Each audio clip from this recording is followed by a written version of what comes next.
तो आदमी कमेंट में काय आदमी लिखता है कि Pawan Singh is super star.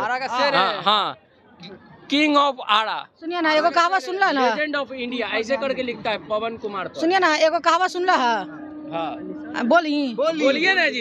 एक बिहार में बहुत मतलब कि कहीं कहीं चलेला जो हम बोला ना जी, हम खुद ठीक बा कि बाप मर गया अनहलिया में, बेटा के नाम पावर हाउस।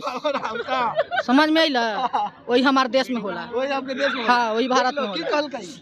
अरे अभी घर में रही कुछ ना, अब बउआ के देहिए पर जानते हैं ऐसे इतना ये बोल रही हैं, इतना मने तिरस्कार कर रही है पवन सिंह का। अभी अगर आ जाएगा ना ऑफर की एक दो गो वीडियो बना लीजिए तो अपने कहेंगे कि हाँ ठीक है बना लेंगे, उतना पैसा लेंगे ही ऐसे ही डिसरिस्पेक्ट। एक मिनट, ठीक है भैया। पवन सिंह का ऐसे बोलिए कि सनी लियोन के साथ मैंने जो भी लन फन में है तो छठ माई पर तो भी तो गीत बनेले है।